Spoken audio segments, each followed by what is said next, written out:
Highbridge, a division of Recorded Books, presents Let the People Rule, Theodore Roosevelt and the Birth of the Presidential Primary, by Geoffrey Cowan.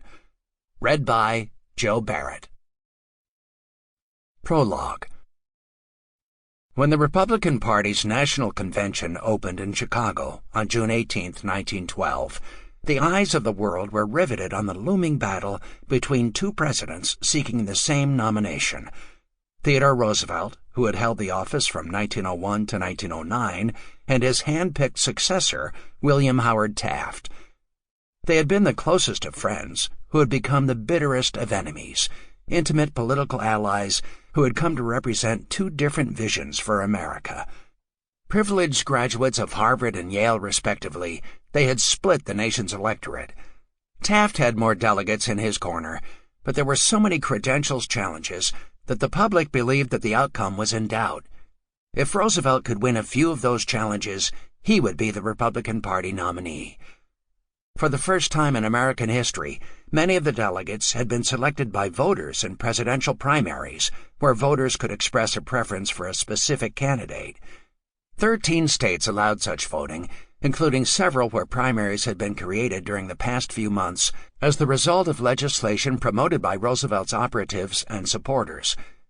His moral claim to the Republican Party nomination rested largely on the fact that he had won 9 of those primary contests, and that in those 13 states he had won 2/3 of the delegates and more than half of the popular vote.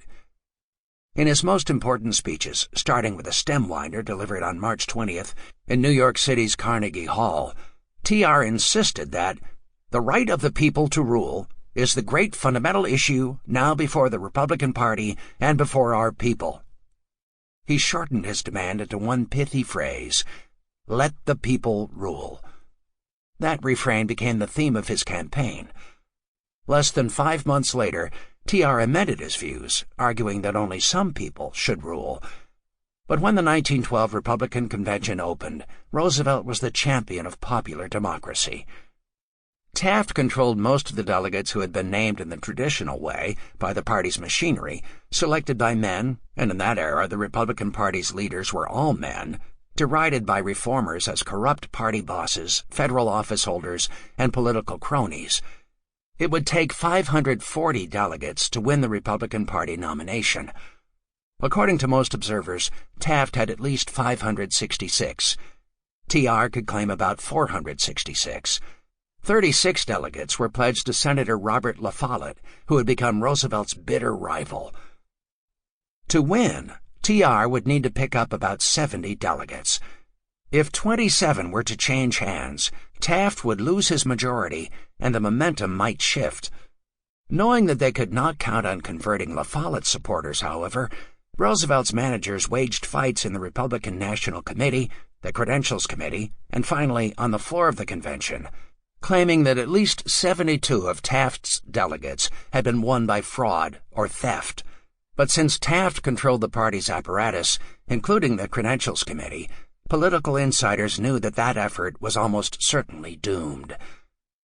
T.R.'s managers had one other strategy.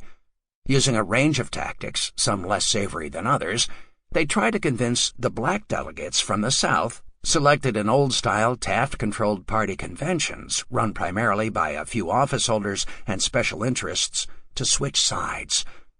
The hopes of the Roosevelt managers for controlling the convention, the New York Times reported, rest today more strongly than anything else on their hopes of winning over enough of the Taft Negro delegates from the South to make up the deficit that still separates them from a majority.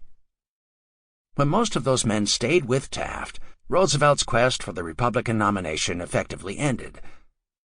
Claiming that Taft had committed political larceny, Roosevelt and his supporters walked out of the convention and started their own party, formally called the Progressive Party, but based on T.R.'s quip that he felt as strong as a bull moose, more popularly known as the Bull Moose Party. In the election that fall, Roosevelt did far better than Taft, but by splitting the Republican Party vote, the rivalry between the two former friends allowed the Democrat, Woodrow Wilson, to emerge as the winner. When I started research on this book, my inquiry was animated by an interest in the origins. Sample complete. Ready to continue?